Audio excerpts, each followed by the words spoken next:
తాటక నుండి వచ్చు శబ్దమును బట్టి రాముడు బాణాన్ని విడిచాడు. ఆ బాణం సూటిగా తాటకిని తాకింది. రామబాణం తగిలిన తాటకి రెట్టించిన కోపంతో రాముని మీదికి ఉరికింది. రాముడు మరొక బాణంతో తాటకి వక్షస్థలము మీద కొట్టాడు. ఆ బాణము సరిగా తాటకి గుండెలోంచి దూసుకుపోయింది. తాటకి కిందపడి మరణించింది.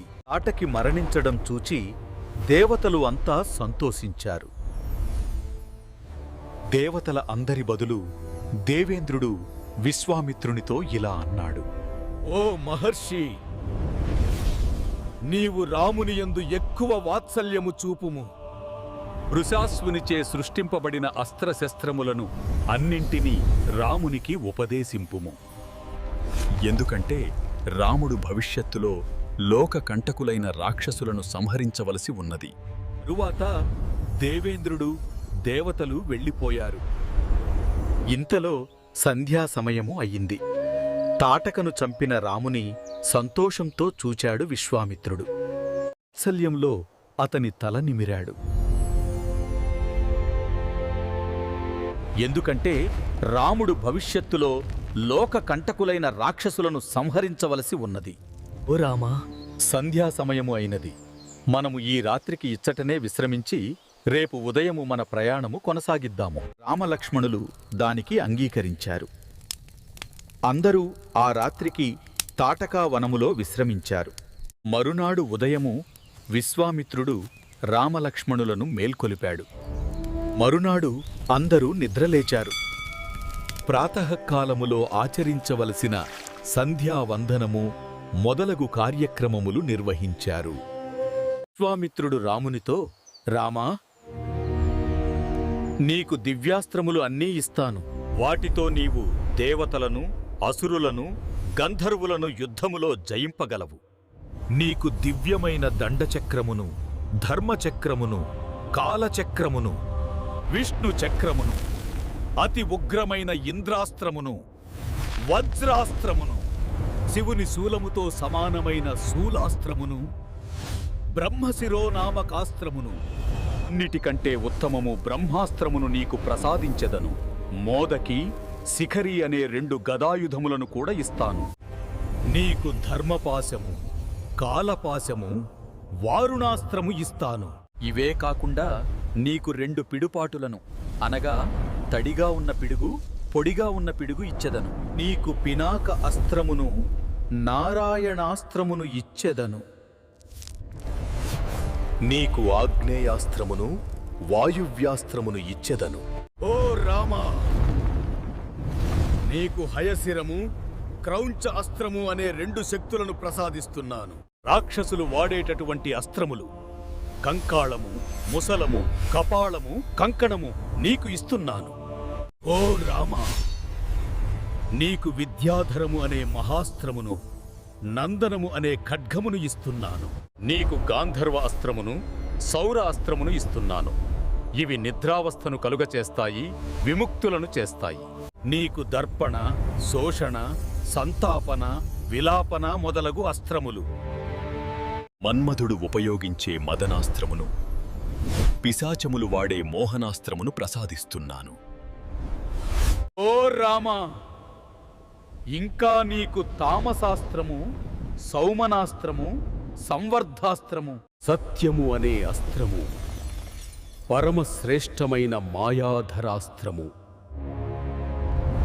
అత్యంత శక్తివంతము, భయంకరము అయిన త్వష్టురాస్త్రమును. ఈ అస్త్రములు అన్నీ కామరూపులు తమకు ఇష్టం వచ్చిన రూపములు ధరింపగలవు. అత్యంత బలము కలవి. వీటిని నా నుండి వెంటనే గ్రహించు. రాముడు వాటిని భక్తి శ్రద్ధలతో గ్రహించాడు. ఆ అస్త్రములు అన్నీ దేవతలకు కూడా ప్రయోగ ఉపసంహారములతో గ్రహించడం దుర్లభము. అటువంటిది రాముడు. ఆ అస్త్ర సముదాయమును అవలీలగా అధ్యయనం చేశాడు. ధర్మమే రాముని ఆయుధము, విశ్వామిత్రుడు మంత్రములను ఉచ్చరిస్తూ ఒకటి వెంట ఒక అస్త్రమును రామునికి ఇస్తూ ఉంటే విశ్వామిత్రుడు ఉపదేశించిన అస్త్రములు అన్నింటినీ రాముడు భక్తితో స్వీకరించాడు. ఆ అస్త్రమునకు అధిదేవతలు వచ్చి రాముని ముందు నిలబడి, మీరంతా నా మనసులో ఉంటూ నేను మిమ్ములను స్మరించినప్పుడు నా వద్దకు రండి. తరువాత రామలక్ష్మణులు విశ్వామిత్రుని వెంట ప్రయాణమయ్యారు.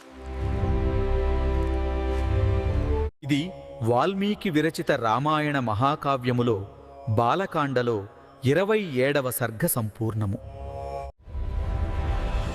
శ్రీమద్ రామాయణము బాలకాండ 28వ సర్గ.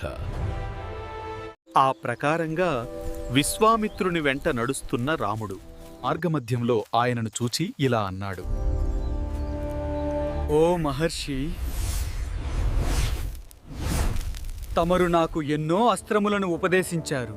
ఇప్పుడు నేను దేవతలకు రాక్షసులకు అజేయుడనయ్యాను అని వాటికి ఉపసంహారము కూడా తెలియజేస్తే బాగుంటుంది కదా అని అడిగాడు రాముడు. అస్త్రములను ఉపసంహరించడం అంటే ఒకసారి వేసిన అస్త్రమును టార్గెట్ను ఢీకొట్టక ముందే వెనుకకు తీసుకోవడం. ఆ రోజుల్లో అస్త్రము వేసే శక్తి, దానిని ఉపసంహరించే శక్తి రెండూ ఉండేవి.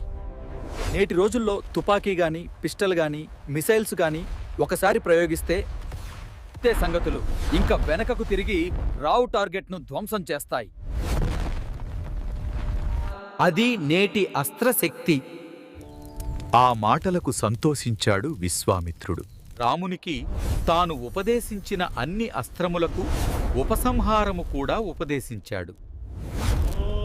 అంతేకాకుండా పూర్వము వృషాశ్వునిచే సృష్టింపబడిన అస్త్రములు అన్నిటినీ రామునికి ఉపదేశించాడు. ఆ అస్త్రముల పేర్లు వాల్మీకి 7 శ్లోకములలో చెప్పాడు. సత్యవంతము, సత్యకీర్తి, ధృష్టము, రభసము, ప్రతిహారతరము, రాంగ్ముఖము, అవాంగ్ముఖము, లక్షాక్షము, విషమము, దృఢనాభము, మహానాభము, దుందునాభము, సునాభము, జ్యోతిషము, కృశనము, నైరాస్యము, విమలము, యోగంధరము, హరిద్రము, దైత్యము, ప్రశమనము, సార్చిర్మాలి, హృతి, మాలి, వృత్తిమంతము, రుచిరము, పితృసౌమనసము, ధూతము, మకరము, కరవీరకరము, ధనము, ధాన్యము, కామరూపము, కామరుచి, మోహము, ఆవరణము, జృంభకము, సర్వనాభము, సంతానము, వరణము. వీటి పేర్లు చూస్తుంటే ఇవి మానవుల లక్షణములు. మోహము, రుచిరము, విమలము.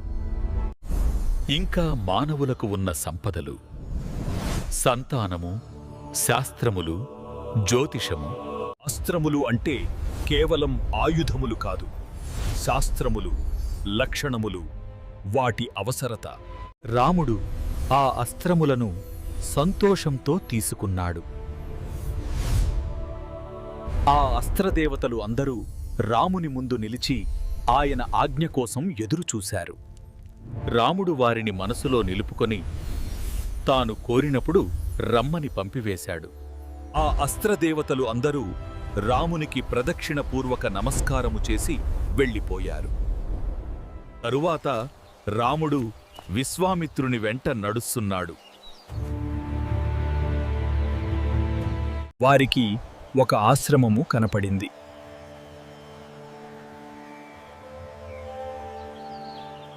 ఆ ఆశ్రమము మంచి ఫలవృక్షములతోనూ పూల తీగలతోనూ అత్యంత మనోరంజకంగా ఉంది. హర్షి, ఈ ప్రదేశము చాలా మనోహరముగా ఉంది. మనము ఆ రాక్షస ప్రాంతము వదిలిపెట్టినాము అనుకుంటాను. ఇంత మనోహరముగా ఉన్న ఈ ఆశ్రమము ఎవరిది? వివరించండి. మీరు యజ్ఞము ఎక్కడ చేస్తున్నారు? రాక్షసులు మీ యాగమును ఎక్కడ పాడు చేస్తున్నారు? నేను తమరి యాగమును ఎక్కడ ఉండి రక్షించాలి? ఆ రాక్షసులను ఎక్కడ ఉండి చంపాలి? అప్పుడు విశ్వామిత్రుడు రామునితో ఇలా చెప్పసాగాడు. వాల్మీకి విరచిత రామాయణ మహాకావ్యములో బాలకాండలో 28వ సర్గ సంపూర్ణము. శ్రీమద్ రామాయణము బాలకాండ 29వ సర్గ. రాముడు ఆ వనమును గురించి ప్రశ్నించగా విశ్వామిత్రుడు ఇలా బదులు చెప్పాడు. ఈ ప్రదేశములోనే శ్రీ మహావిష్ణువు 100 యుగముల పాటు తపస్సు చేశాడు. వామనావతారమునకు ముందు శ్రీ మహావిష్ణువు ఇక్కడనే నివసించేవాడు. కశ్యపుడు ఇక్కడ తపస్సు చేసి సిద్ధి పొందినందువలన దీనిని సిద్ధాశ్రమము అని అంటారు. ఈ మహావిష్ణువు ఇక్కడ తపస్సు చేస్తూ ఉన్న కాలంలో బలిచక్రవర్తి దేవతలందరినీ జయించి ముల్లోకమును పరిపాలిస్తున్నాడు.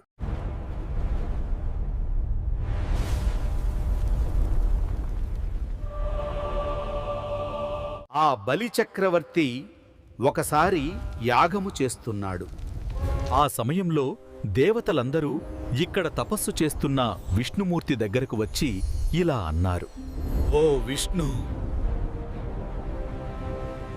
బలిచక్రవర్తి యజ్ఞము చేస్తున్నాడు. అది పూర్తి అయ్యే లోపలనే మన కార్యము పూర్తి కావాలి. ఈ యాగ సమయములో బలిచక్రవర్తి ఎవరు ఏది అడిగితే దానిని కాదు లేదు అనకుండా ఇస్తున్నాడు. నీవు దేవతల మేలు కోరి వామనుడిగా బలిచక్రవర్తి యొద్దకు పోయి మాకు మేలు చేయుము. అదే సమయంలో కశ్యపుడు తన భార్యా సమేతంగా 1000 సంవత్సరములు విష్ణువును గూర్చి తపస్సు చేశాడు. తరువాత విష్ణువును ఇలా ప్రార్థిస్తున్నాడు. ఓ పురుషోత్తమా, నీవు తపోమయుడవు, తపోరాశివి, తపోమూర్తివి. తపమే నీ రూపము. అట్టి నిన్ను నా తపోమహిమ వలన చూడగలుగుతున్నాను. నీకు ఆది అంతము లేదు. నీవు సర్వాంతర్యామివి. నిన్ను శరణు వేడుచున్నాను. అప్పుడు విష్ణువు కశ్యపునకు ప్రత్యక్షమయ్యాడు. ఏమి వరం కావాలో కోరుకోమన్నాడు. భగవాన్, నీవు నాకు అదితికి పుత్రుడుగా జన్మించు. హే భగవాన్, నాకు పుత్రుడుగా జన్మించి నన్ను కృతార్థుడిని చెయ్యి. కశ్యపుడు కోరుకున్నట్టు విష్ణుమూర్తి కశ్యపునకు అదితికి వామనుడిగా జన్మించాడు. వెంటనే బలిచక్రవర్తి వద్దకు వెళ్ళాడు.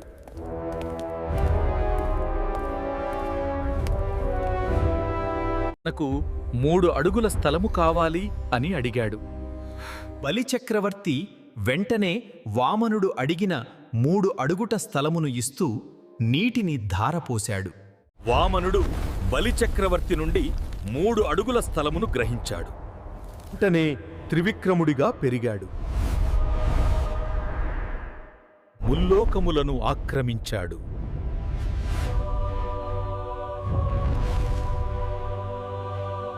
బలి చక్రవర్తిని ఓడించాడు. స్వర్గాధిపత్యమును మరలా మహేంద్రునికి అప్పగించాడు.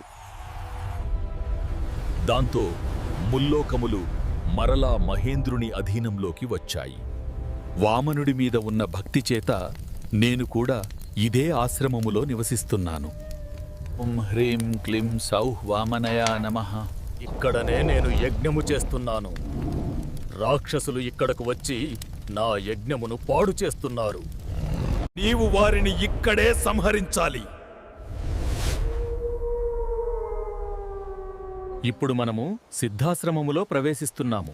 రామా, ఈ ఆశ్రమములో నీవు స్వేచ్ఛగా ఉండవచ్చు. రామలక్ష్మణులు విశ్వామిత్రుని ఆశ్రములో ప్రవేశించారు. మిత్రుడు రావడం చూచి ఆ ఆశ్రమములో ఉన్న మునులందరూ వచ్చి విశ్వామిత్రుని రామలక్ష్మణులను సాదరంగా లోపలకు తీసుకుని వెళ్లారు. రామలక్ష్మణులు కొంచెంసేపు విశ్రాంతి తీసుకున్నారు. తరువాత వారు విశ్వామిత్రుని చూచి ఇలా అన్నారు. క్షత్రియా, ఓ విశ్వామిత్ర మహర్షి, తమకు శుభం కలుగుతుంది. తమరు ఈ రోజు నుండే యాగము ప్రారంభించండి. మేము యాగరక్షణ చేస్తాము. ఆ మాటలు విన్న విశ్వామిత్రుడు ఎంతో సంతోషించాడు. యాగదీక్షను స్వీకరించాడు. రామలక్ష్మణులు ఆ రాత్రి అంతా జాగరూకతతో ఉన్నారు. మరునాడు ఉదయమే లేచి కాలకృత్యములు తీర్చుకొని ప్రాతకాల సంధ్యావందనము ఆచరించి విశ్వామిత్రుని వద్దకు వచ్చి ఆయనకు నమస్కరించి వాల్మీకి విరచిత రామాయణ మహాకావ్యములో బాలకాండలో 29వ సర్గ సంపూర్ణము. శ్రీమద్ రామాయణము బాలకాండ 30వ సర్గ. మరునాడు రామలక్ష్మణులు విశ్వామిత్రునితో ఇలా అన్నారు. ఓ మహర్షి, మీ యాగము భగ్నము చేయుటకు రాక్షసులు ఎప్పుడు వస్తారు? మేము ఎప్పుడు వారిని ఎదుర్కొనవలెను?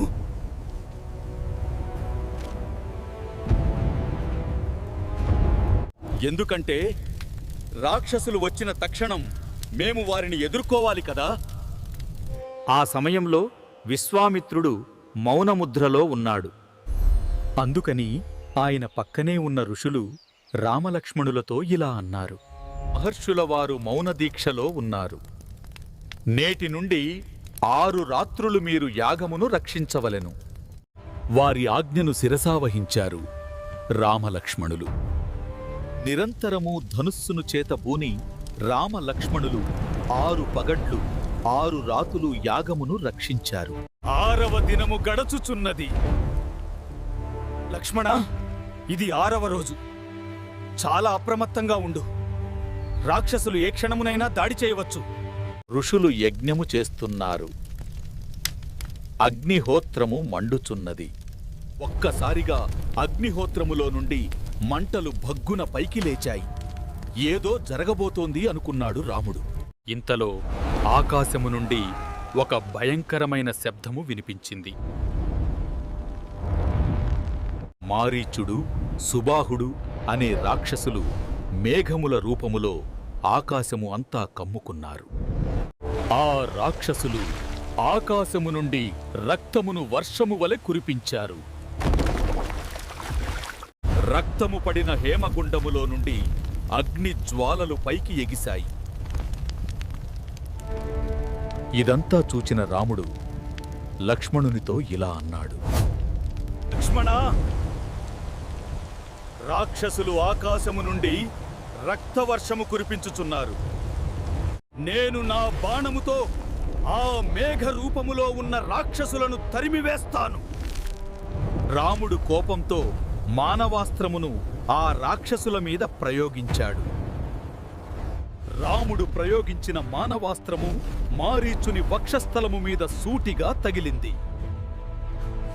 ఆ అస్త్రము దెబ్బకు మారీచుడు 100 యోజనముల దూరములో ఉన్న సముద్రములో పోయి పడ్డాడు. లక్ష్మణ, నేను సంధించిన మానవాస్త్రము ఎవరినీ చంపదు. వెంటనే రాముడు ఆగ్నేయాస్త్రమును సుబాహుని మీద సంధించాడు.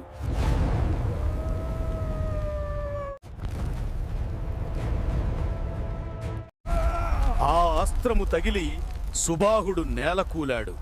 గిలాగిలా కొట్టుకొని మరణించాడు. రాముడు మిగిలిన రాక్షసులను వాయవ్యాస్త్రము ప్రయోగించి నాశనం చేశాడు. ఆ ప్రకారంగా రాముడు విశ్వామిత్రుని యజ్ఞమునకు భంగము కలిగించు రాక్షసులనందరినీ తన దివ్యాస్త్రములతో సమూలంగా చంపాడు. యజ్ఞము నిర్విఘ్నముగా పూర్తి అయింది.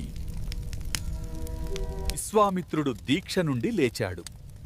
రామలక్ష్మణులను చూచాడు.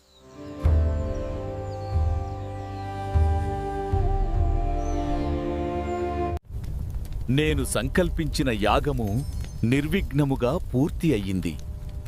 ఎంతో సంతోషంతో ఇలా అన్నాడు. ఈనాటి నా తపస్సు ఫలించింది. నాకు గొప్ప ఆనందం కలిగింది. ఈ సిద్ధాశ్రమము పేరు సార్థకం చేశావు. శ్రీమద్ రామాయణము బాలకాండ 30వ సర్గ సంపూర్ణము. యాగమును సంరక్షించాము అన్న ఆనందంతో రామలక్ష్మణులు ఆ రాత్రి సుఖంగా నిద్రించారు. మరునాడు ప్రాతకాలమునే లేచి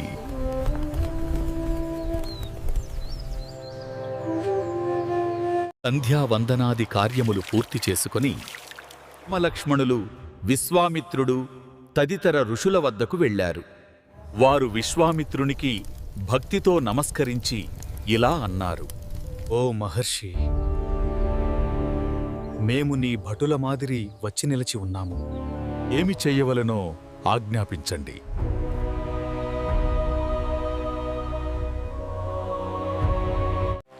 వారిని చూచిన మహర్షులు విశ్వామిత్రుని అనుమతితో ఇలా అన్నారు: ఓ రామా, మిథిలాధిపతి అయిన జనక మహారాజు ఒక యజ్ఞము చేయుచున్నాడు.